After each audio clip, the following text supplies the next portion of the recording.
বাবার ভিটার সম্পদ মেয়েরা আর পাবে না, উচ্চ আদালতের সিদ্ধান্ত। কেন পাবে না দেখো, বাড়ি ভিটায় মেয়েরা অংশ পাবে না, অন্যত্র বিক্রিতেও রয়েছে নিষেধাজ্ঞা।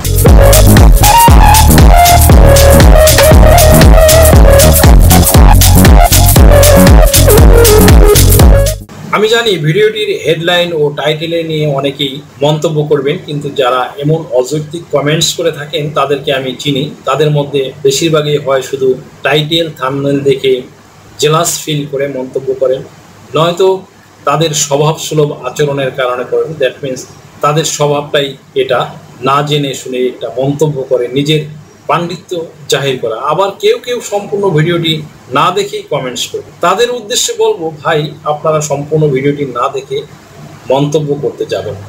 আগে ভিডিওটি দেখুন, তারপর কোনো যৌক্তিক ও দালিলিক প্রমাণ থাকলে আইনের আলোকে জেনে বুঝে মন্তব্য করুন। আলোচনায় চলে যাওয়া যাক। আসলে আমাদের সমাজে একটি ভ্রান্ত ধারণা প্রচলিত রয়েছে, বোনেরা বাবার পৈতৃক ভিটার অংশ পায় না, আবার বাপের বাড়ির সম্পত্তি ভাগ নিলে স্বামীর সংসারে অভাব অনটন নেমে আসে, এমন কুসংস্কারও ছড়িয়ে আছে। আবার অনেকে বলে থাকেন ভাইদের সাথে বোনদের সম্পর্কের অবনতি এবং বোনেরা ভাইদের বাড়িতে এবং ছেলেমেয়েরা মামার বাড়িতে যাবার অধিকার থেকে বঞ্চিত হয়। ভাইয়েরা বোনকে ফাঁকি দিয়ে পৈতৃক সম্পত্তি ভাগাভাগি করে ভোগ দখল করলে যদি অভিশপ্ত না হয়, সম্পর্কের অবনতি না হয়, তাহলে বোনদের অপরাধ কোথায়?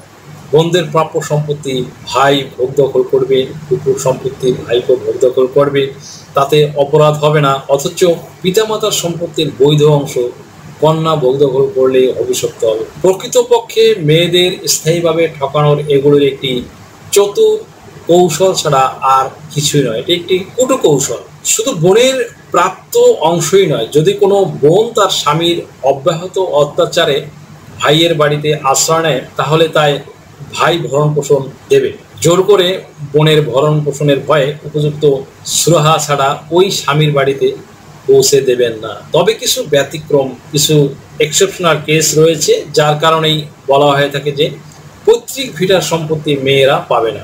একজন নারী বিবাহ পর্যন্ত পৈতৃক ভিটার সহ অংশীদার হিসেবে বিবেচ্য হবেন, কিন্তু বিবাহে স্বামীর বাড়িতে বসবাসকালে তিনি আগন্তুক হিসেবে বিবেচিত হবেন। তাই তিনি উক্ত পৈতৃক ভিটায় অবস্থিত বসতগৃহ বা কুটিরের কোনো একচ্ছত্র অংশ দাবি করতে পারেন না। এই কারণে বাটোয়ারা মামলায় স্বামী গৃহে বসবাসরত বিবাহিত কন্যা পিতৃগৃহ বা কুটিরের অংশবিশেষ প্রাপ্তির বিষয়টি বিবেচিত হয় না। এখানে এই জায়গাটাই ঘটে বিপত্তিটা। অনেকেই এই কথাটা না বুঝেই মন্তব্য করে বসে যে বাবার পৈতৃক ভিটার সম্পত্তি ছেলেরা পেলে মেয়েরা কি দোষ করেছে, তারা কেন পাবে না? কারণ উক্ত সম্পত্তিতে উত্তরাধিকারী পুত্র সন্তানগণের মধ্যে বিবাদ বা বিরোধ বৃদ্ধি পাবে বলে উচ্চ আদালতের সিদ্ধান্ত রয়েছে। 13 DLR 223 পৃষ্ঠা।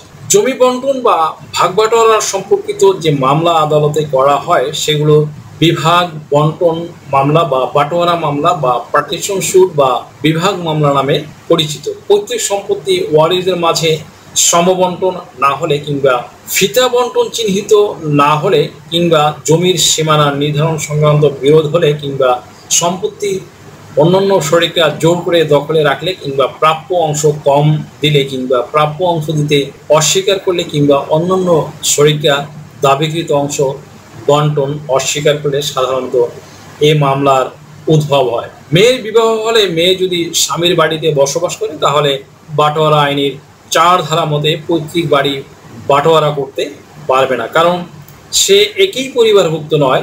34 DLR 245 পৃষ্ঠা। আপনাদের বোঝার জন্য একটি উদাহরণ দিলে বিষয়টি আরও স্পষ্ট হয়ে উঠবে। রহিমরা 4 ভাই ও 1 বোন। রহিমের বাবা মারা গেছেন, তার মা বেঁচে আছেন। এখন রহিমরা 4 ভাই মিলে বাবার সম্পত্তি নিজেদের নামে ভাগ বাটোয়ারা করে নিয়েছে।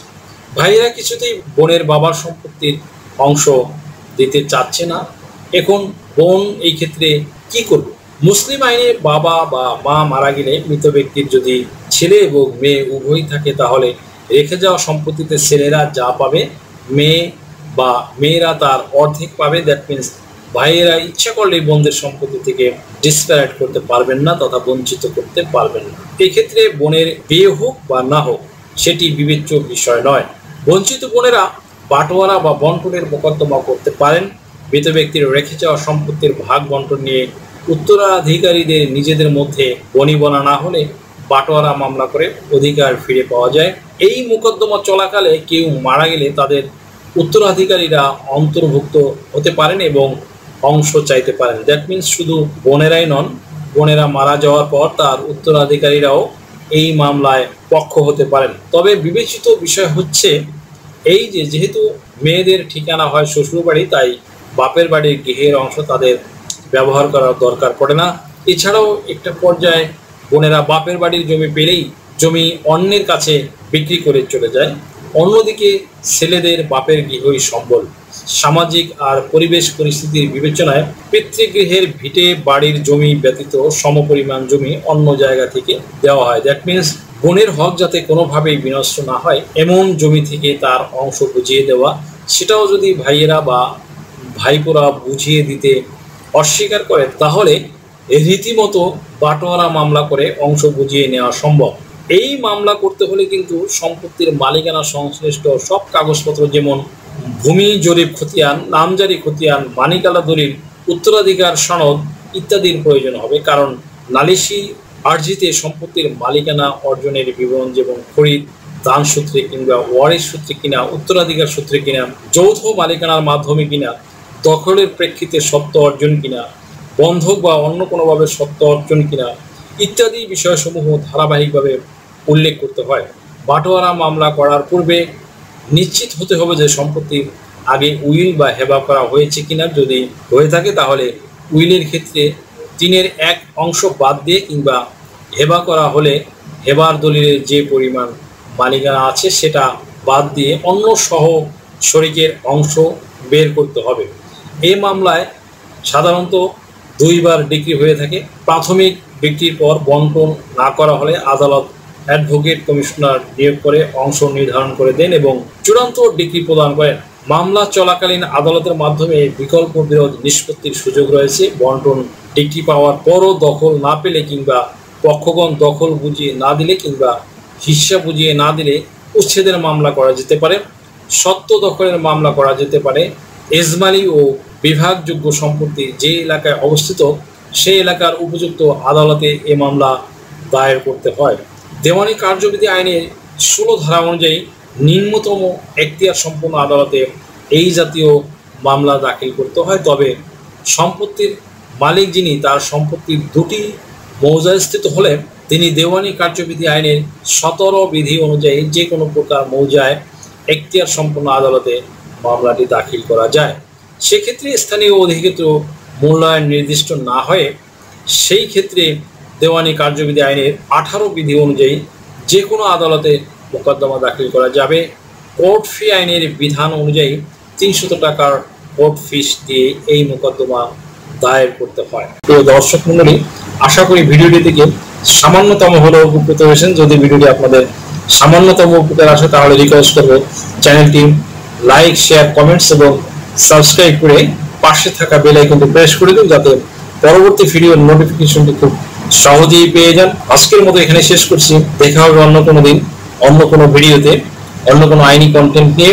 সেই পর্যন্ত সকলে ভালো থাকুন, সুস্থ থাকুন, নিরাপদে থাকুন। আবারও সবাইকে ধন্যবাদ জানাই এখানে শেষ করছি। আল্লাহ হাফেজ।